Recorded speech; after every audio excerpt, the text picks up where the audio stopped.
यन पर बेच दी है भैया हो देश के, यन पर बेच दी है भैया हो देश के। जब ले सीएम न बनैबा अखिलेश के।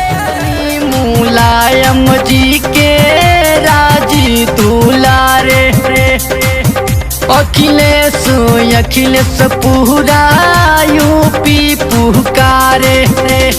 हिंदू मुसलमान सब एक रही